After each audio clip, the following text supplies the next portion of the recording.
আমারে ছিঁড়ে ফেলবে পুরোপুরি। 4 কেজি 120 গ্রাম।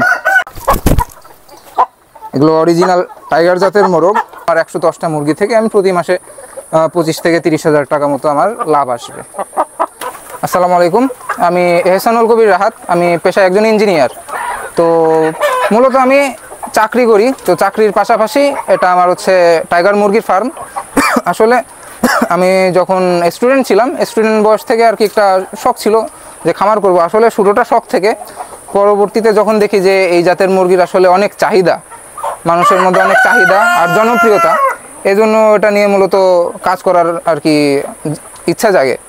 আর তারপরের থেকে একটা জিনিস আমি দেখি যে টাইগার মুরগির চাহিদা অনেক বেশি, কিন্তু মানুষজন এইটাতে অনেক বেশি প্রতারিত হয়। তো জিনিসটা আমার বেশ আর কি কষ্ট দেয় যে মানুষজন যারা আর কি মূলত মুরগি করতে চায়, কারা মধ্যবিত্ত অথবা নিম্ন মধ্যবিত্ত শ্রেণীর মানুষরা যদি কোনো উদ্যোগ গ্রহণ করতে চায়, তো ওটা মাথায় আসে প্রথমে যে আমি মুরগির খামার করব।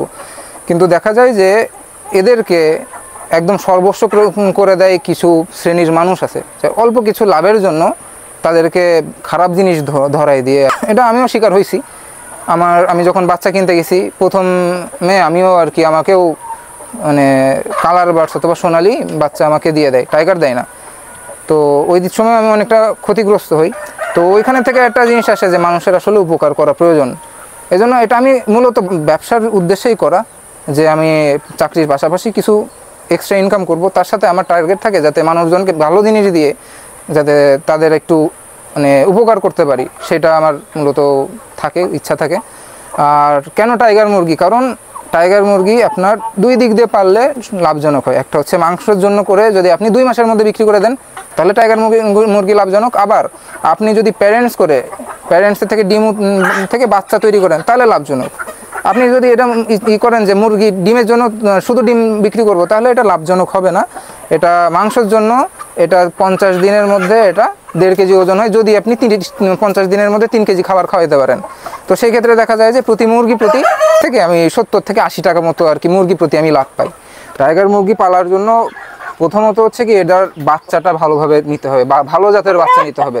আর আমার এখানে থেকে যে প্যারেন্টস যেগুলো আছে, এগুলো গ্যারান্টেড যে আপনার 50 দিনে যদি আপনি 3 কেজি খাবার দেন, এদের ওজন 1.5 কেজি চলে আসবে। আর আপনার এদের 1 কেজি ওজন হইতে 40 দিনের মধ্যে যদি ঠিকঠাক খাবার দেওয়া হয়, 40 দিনের মধ্যে এটা গ্যারান্টেড 1 কেজি ওজন এদের চলে আসবে। আমার এখানে যে মুরগিগুলো আছে, এদের বয়স 5 মাস 15 দিন, যার কারণে এখনও সবগুলো মুরগি ডিম পাড়া শুরু করে পারে নাই। মানে এখানে 60 থেকে 70% মুরগি ডিম পাড়া পারতেছে। তার মানে আমি প্রতিদিন 48টা থেকে 50টা মুরগি ডিম প্রতিদিন পাচ্ছি। এখানে 6 মাস গেলে মানে পরিপূর্ণভাবে যখন 6 মাস হবে, তখন আর কি 100% আশা করা যায় যে ডিম পাওয়া যাবে 6 মাস হলে। তারপরে বীজ ডিম এগুলো খাওয়ার জন্য আমি বিক্রি করি না। এগুলো দিয়ে আমার মেশিন আছে, আমি নিজেও মেশিন তৈরি করি। আর আমার অটোমেটিক মেশিন আছে, ম্যানুয়াল মেশিন আছে। আমি হচ্ছে ডিম ফোটাই, এগুলো দিয়ে ডিম থেকে বাচ্চা উৎপাদন করি, আর সেগুলো আমি বিক্রি করি। মানে আমার এটা হচ্ছে হ্যাচারি। আমি এখানে থেকে বাচ্চা উৎপাদন করে দেশের বিভিন্ন প্রান্তে সেই বাচ্চাগুলো পাঠাই। স্পেশালি যশোর, খুলনা, সাতক্ষীরা, কুষ্টিয়া এইসব অঞ্চলে বেশি করি। এগুলো ভাই এক এক সময় এক একটা রেট চলে। আপাতত যেমন একটু রেট কম, আপাতত আমি প্রতি পিস বাচ্চা 55 টাকা করে বিক্রি করতেছি, 50 টাকা করে বিক্রি করতেছি। আমার কাছে যারা মানে একটু দরিদ্র অথবা নিম্ন মধ্যবিত্ত শ্রেণীর, এদের প্রায়োরিটি বেশি। তারা যদি আমার কাছ থেকে 5টা বাচ্চাও নিতে চায়, আমি তাদেরও বাচ্চা দিই। আমার এটা হচ্ছে যশোরের কেশবপুর উপজেলার ছোট দরমুটিয়া গ্রামে। এটা আপনি যদি খামার এসে দেখতে চান, আপনারা যে আসবেন, এসে দেখে প্যারেন্টস দেখে নিতে পারবেন। চাকরির পাশাপাশি টাইগার মুরগি পালন, এর পাশাপাশি অন্য কিছু করা হয় কিনা? জি, আমার কাছ থেকে যারা বাচ্চা নিয়ে যায়, টাইগার মুরগির যারা বাচ্চা নিয়ে যায়, তারাই কিছুদিন পর অথবা যখন তাদের মুরগিতে ডিম পাড়া শুরু করে, আমার কাছ থেকে ম্যানুয়াল যে ইনকিউবেটরগুলো অনেকে চাই, আমি এদের জন্য ম্যানুয়াল ইনকিউবেটরগুলো তৈরি করে আমি নিজেই সাপ্লাই করি তাদের কাছে। আর এর সাথে সাথে আমার ভার্মি কম্পোস্ট মানে কেঁচো কম্পোস্ট যে সার আছে, তার একটা ছোটখাটো আমার কারখানা আছে। কারখানা বলা যাবে না, একটা খামার বলা যায়।